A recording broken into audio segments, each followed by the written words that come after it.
Look at us out here being the cringy vlogger couple. And light green. I know, light green is almost a steal. It's everywhere right now. Where do I see it? See that? I didn't figure out how to get that now. Well.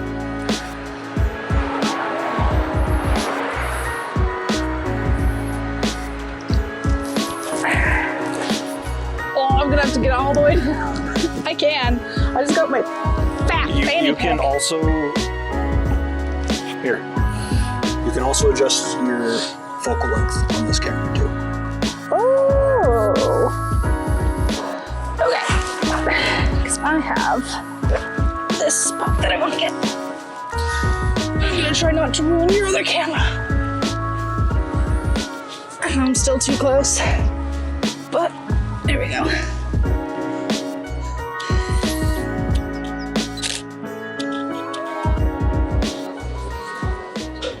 Did you sit down and now you realize you're tired? Think you might like your macro photography, huh? What gave it away? Me talking like a crazy person at the walls of malls. You're in what people call like the first stage of photography, which is when you get a camera and then you're just taking pictures of everything. So and then, it's great. It's super cute and it's super fun. So then what would you say are the stages of the photography hobby? How does it evolve from there? The next step after that is like you go from like taking pictures and being excited about taking pictures, and then you finally start to, like the fundamentals. You're shooting on manual. You know what ISO means. You know what aperture means, and you know what shutter speed means and how they all work together. You have a really good understanding of that, and you know when to choose what aperture for specific effects and shutter speeds, and you're starting to experiment with, okay, so what does the difference between 1/40th of a second and 1/4 of a second look like? And you're starting to understand the technical fundamentals, not necessarily master them, but you're like you understand them on a technical level to a point that you can at least start messing with them. Because it's really easy to set everything on a sunny day to f8 or f11 and 1/125th of a second and ISO 100 and just go take pictures. Like, that's pretty easy. I'm wondering if that spot is maybe where you lose some of the people that would be interested in pursuing photography as a hobby when they're messing with the settings, have just enough knowledge to be dangerous, to understand what it is they're trying to get, but not experienced enough that they feel like they're actually achieving it. And then you get burnt out and you get really frustrated. And that's when you say to people, oh, I used to take pictures all the time and I just kind of stopped. If at some point it's literally pointing a camera and shooting, like we were joking around earlier that you had the settings set up for me before, if it kind of is that simple, why do people stop doing it? And maybe that's where because they take a picture and it doesn't turn out one like they have in their head, or it did turn out like they had in their head, but it doesn't turn out like their favorite photos do. And that's when you start getting into that level 3 where like you know how to take a picture but you don't know how to make it work the way you do. So we were talking about the Dunning-Kruger effect on the way back kind of a little bit. And the Dunning-Kruger effect is you don't know, or the less you know, the more you think you know. So at the beginning of the stage, you have the camera and you're taking all these pictures and it's new and exciting and you're taking all these macro photos and the JPEG is being affected by the color processing of the sensor and everything like that. And you're like, oh my gosh, this is so exciting. And you're like, I can take pictures. Okay, let's take it to the next step. And then you realize, I don't know anything about taking pictures. And then you get in that really frustrated part. Blue. Nice. Okay. And I don't want to pick just any blue thing. I want to pick a blue thing that I actually am like genuinely curious about. You don't want to take a picture of just the security sign? I kind of like these shutters. I'd call that closer to black, probably, though. I know. Is it navy? Is it black? I don't know. Please be something blue down here. That looks so cool. That would be great, wouldn't it? Despair. Those doors are kind of cute. I like those doors.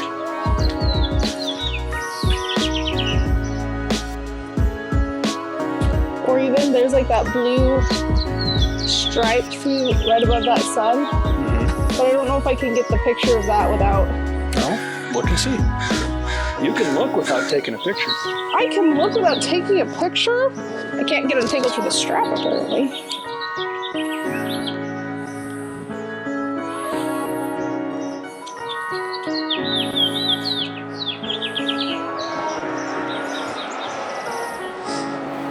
That's cool, I like that. Good job, that.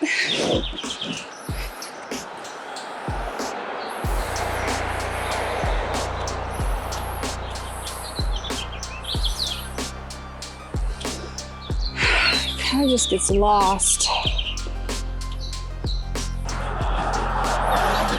You only get one picture? One picture. But I'm not even good at this yet. Nobody is. That's fair. I'm not really finding a good angle on that. Okay. But I like the blue though. I do think it's gorgeous. But for the purpose of what we're doing, it's not gonna meet it. I like this yellow too. That's very nice. Yes.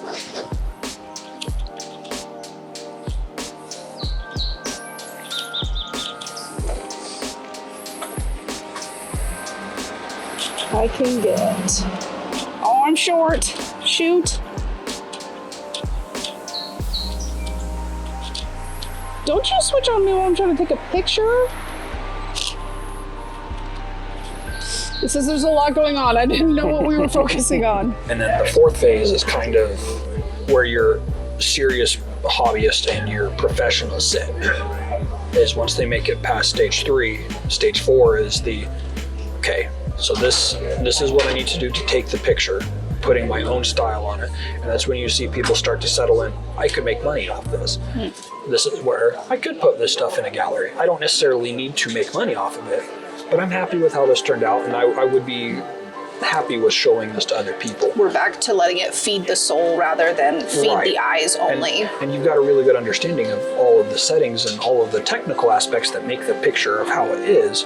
That third phase is kind of where it gets stuck. And that's just true with almost anything. Once again, you get to the point where you know enough to know that you suck, but not enough to do anything about it. Thank you so much. It's great.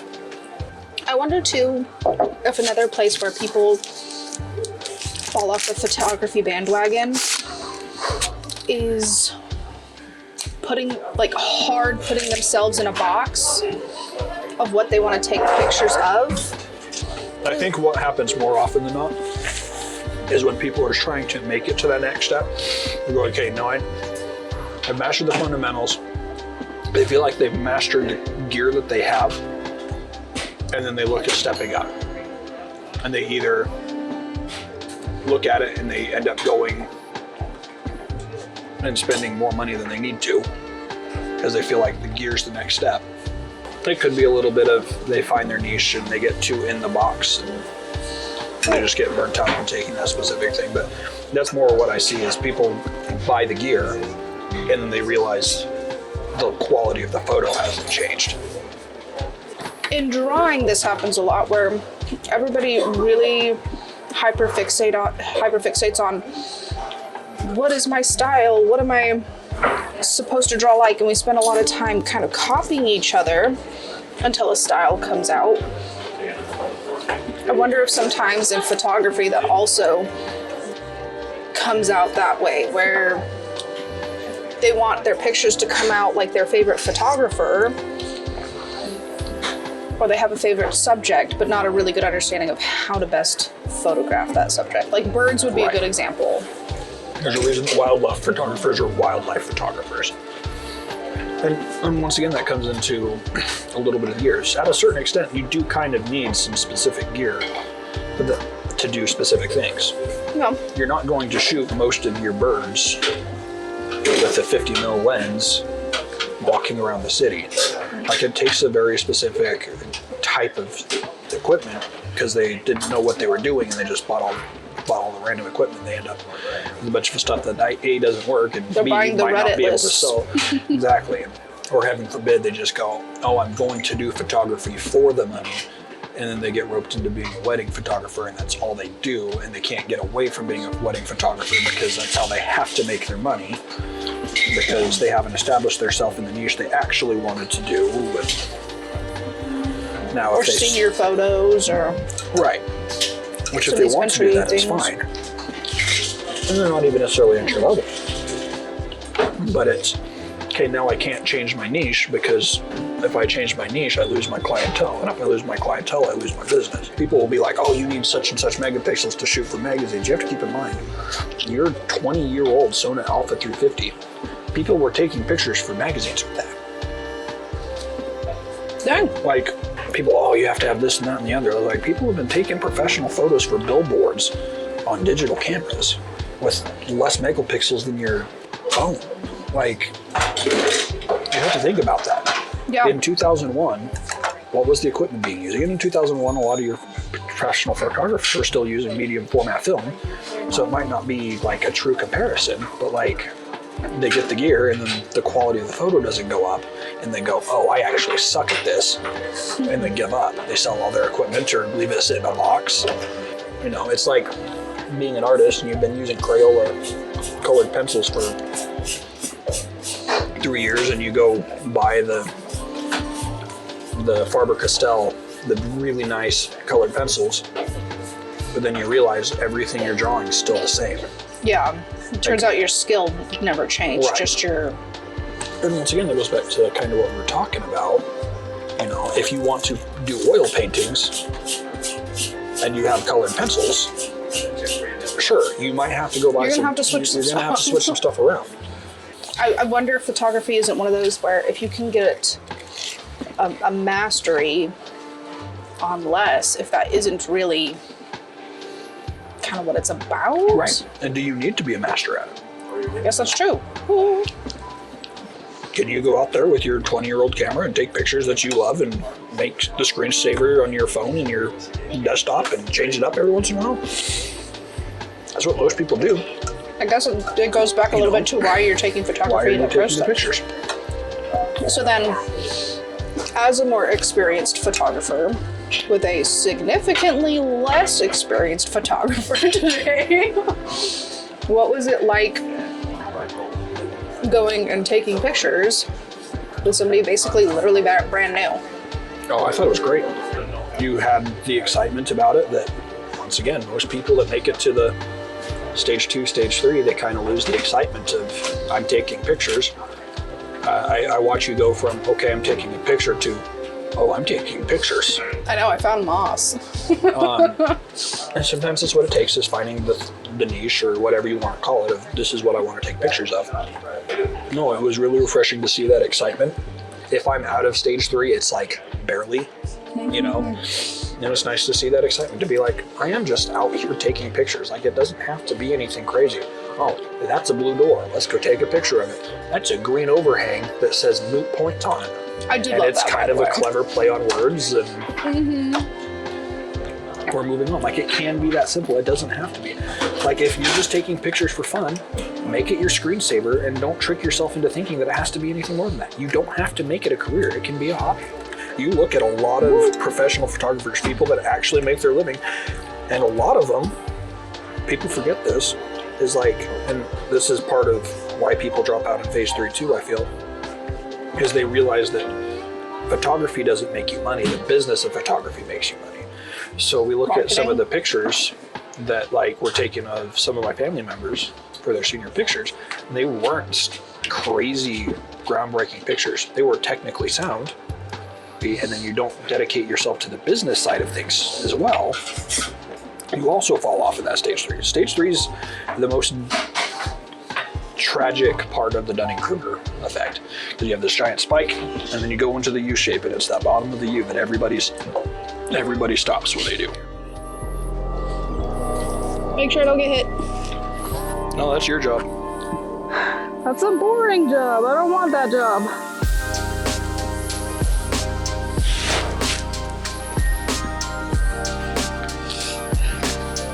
Staying alive. Staying alive. Bad news. I pushed the button and nothing happened. All right, get out of the road for a second. Did I turn it off? Yeah, you gotta turn the camera on. What? That's okay. Shh. I'm taking artistic pictures. Artistic? I don't want to talk about that right now. Oh, come on. Run. So what was your favorite picture you took today then? A moss one. It's the first one I took though, because I was able to kind of get a little bit sideways to the wall, and the wall already was a little like white and light green speckly, but then there was a one tuft of just kind of this bright green moss that is so textury, and I think I did a good job. That's the picture that I'm hoping turned out. Okay. Was there anything about taking pictures today that you kind of weren't expecting?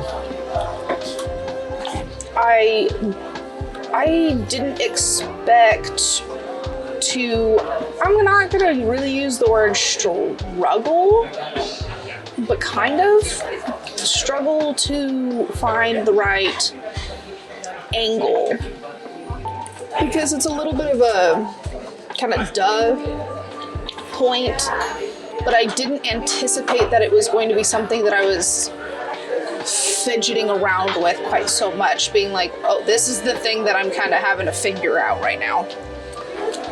Well, especially because like in drawing, I just make that up, but I've not thought about in photography how you literally put yourself there. If that is how it's going to look in photography, that's because you put your camera, this case, you know, also my face, because I'm having to look through the hole. If that picture is going to turn out that way, I actually have to have been there. It's a constraint in art that I've not had to come across before. That's a better way of saying that. I think about composition, but I've never had to be the one where that is. I just have to think about it, tweak a little bit maybe if I find I want to do a different angle, and then draw it that way. So that was interesting today. No, it all works the same. It's already set up. You just gotta make sure your exposure is correct and Oh, it's not. press the button so it focuses. Oh, that's the piece I need.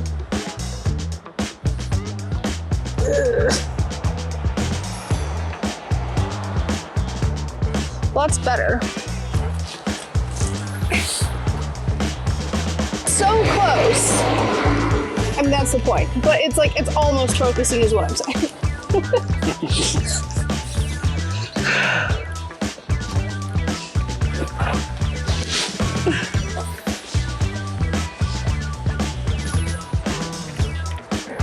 Oh, yeah.